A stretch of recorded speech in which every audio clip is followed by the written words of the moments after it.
Google Mode va tuer ton site web et le SEO en 2025. Voilà tout ce que ça va changer pour toi, tout ce que tu vas devoir faire, mettre en place et surtout, on va review l'ensemble de cet article-là qui présente AI Overview et surtout qui introduit, comme c'est noté ici, AI Mode. AI Overview, ça fait longtemps qu'on en parle sur Google et en fait, c'était le fait de récupérer les informations et simplement de les exploiter, de les mettre en avant grâce à l'IA, grâce à Gemini directement sur Google. Donc, je vais te montrer les petites vidéos aussi qu'ils ont fait. Tu vois, on avait donc dans All le AI Overview. Et donc là maintenant, il y a un nouvel onglet qui va arriver et qui va commencer aux States, AI Mode, et qui va en fait récupérer toutes ces informations et les faire retravailler par l'IA pour faire un condensé qui répond le mieux possible à l'intention de recherche. Donc, on voit bien où Google veut aller directement dans l'intention de recherche, dans la réponse, la meilleure réponse possible à l'utilisateur. Le fait de lui répondre de la meilleure des façons et de faire en sorte que quand il tape une requête sur Google, il soit conquis par la réponse et il n'ait pas besoin d'aller chercher plus que ça. Ou s'il veut aller chercher plus que ça, il va y avoir les articles qui sont pertinents et qui permettent de creuser le sujet, donc un peu comme le maillage interne, et où potentiellement il va y avoir les sources s'il veut vraiment plus d'informations précises sur ce contenu-là. Donc tu vois l'exemple là, il va lui demander quels sont les fun backgrounds there right now. Et donc là, l'IA va réfléchir, va récupérer tous les contenus auxquels elle a accès sur le web et elle va lui faire un condensé. Donc tu vois, il y a quelques sources d'articles. Là, il y a des articles qui vont venir améliorer le sujet, répondre encore mieux et en fait pousser un peu via le maillage interne, donc avec les meilleurs endroits, etc. Et là, c'est quel est le meilleur moment cette semaine pour aller dehors faire un photoshoot. Et donc là, il va prendre en compte la température, le jour, le lever du jour, le coucher du soleil et du coup des informations de différentes sources. Est-ce que tu as le droit, est-ce que tu n'as pas le droit? Donc en fait, c'est un condensé de plein d'informations différentes que l'IA va venir générer en récupérant plein de sources différentes. Et en fait, bien sûr, il est obligé de sourcer les différents sites. C'est là que toi, tu peux rester visible. Mais par contre, comme tu seras qu'une information parmi tant d'autres, en fait, toi, il va falloir que tu fasses en sorte de rester visible. Donc toi, tu vas forcément perdre un peu de trafic si tu avais un article qui traitait exactement de ce sujet-là,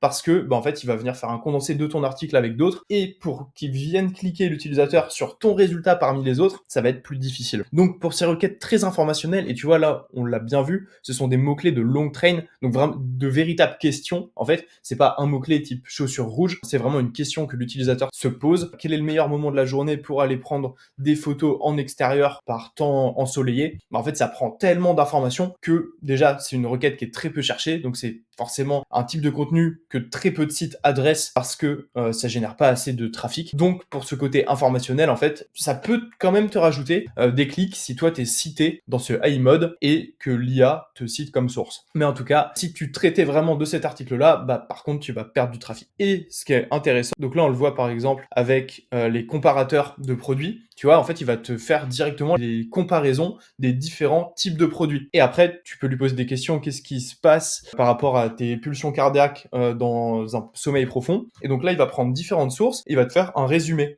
Et par contre, tu vois, il cite bien les sources de façon obligatoire. Et surtout que l'IA n'a pas vocation à remplacer des sites de médecins, des sites de santé, etc.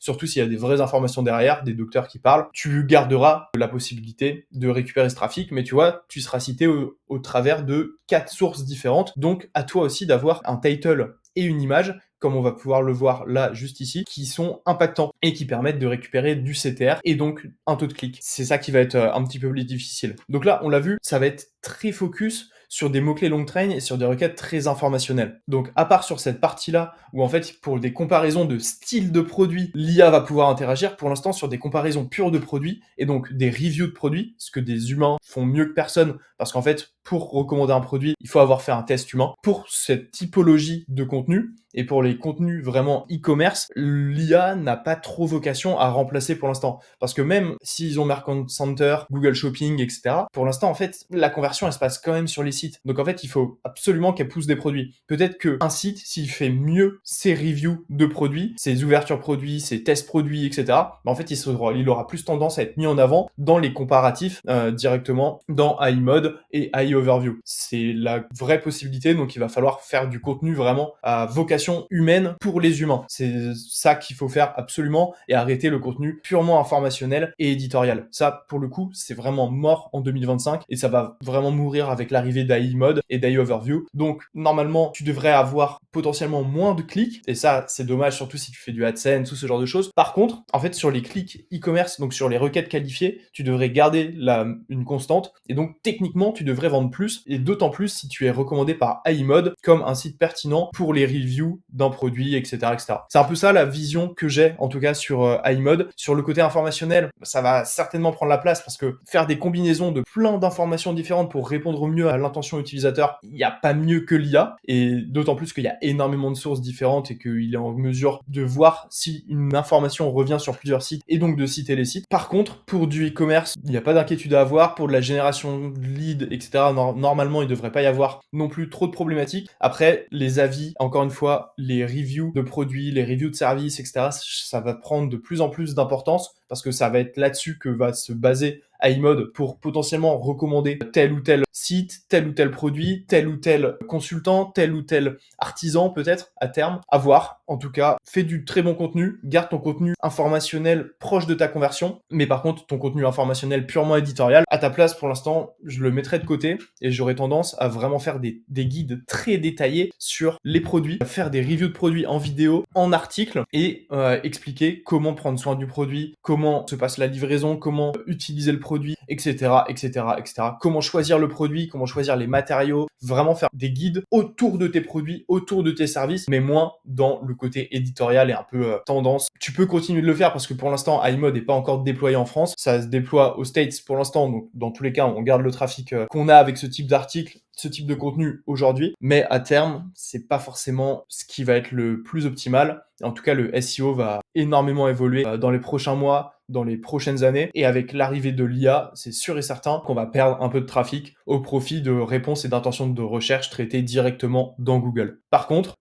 et là c'est ce qu'on voyait bien au début et je finirai là-dessus, là on voit bien que c'est des intentions de recherche qui sont très longues, qui se posent vraiment des questions très précises. Sur des mots-clés plus génériques, en fait Google, il ne saura pas forcément quel contenu donner et l'utilisateur aura certainement besoin d'aller creuser plus. Donc en fait, il continuera de pousser des sites et l'utilisateur continuera d'aller vers des sites internet pour creuser. Et pareil, en fait là, on parle d'un changement énorme de comportement sur Google. Le fait d'utiliser iMode et iOverview et de faire confiance à l'intelligence artificielle, etc. Pour l'instant, c'est pas du tout dans les mœurs de la société et des utilisateurs de Google qui ont tendance à cliquer sur les sites, à faire confiance à des sites aussi. Donc en fait, ces mœurs-là vont pas changer du jour au lendemain, ce qui fait que il va y avoir un temps d'adaptation obligatoire. Donc t'inquiète pas non plus, tout ne va pas changer instantanément et tu vas pas perdre tout ton trafic directement. Faut bien avoir ça en tête également. Mais en tout cas, au fur et à mesure des mois et des années, ça va évoluer, c'est certain. Et pareil, en fait, le SEO évoluera. Et moi, je serai toujours là pour te donner des tips pour réussir à arriver dans iMode, iOverview, garder du trafic et surtout continuer de générer des ventes, des leads et tout ce que tu veux. J'espère que cette vidéo t'a plu, que ça t'a expliqué un petit peu ce qui arrive, que ça t'a permis de mieux comprendre la, entre guillemets, menace de iMode, ce que tu dois faire et surtout là où on va avec Internet, la recherche et l'IA tout simplement. Si c'est le cas et que tu avais aimé cette vidéo, n'hésite pas à liker, à t'abonner et à mettre la petite cloche pour pas rater les prochaines. Nous, on se retrouve dans la prochaine vidéo sur ma chaîne.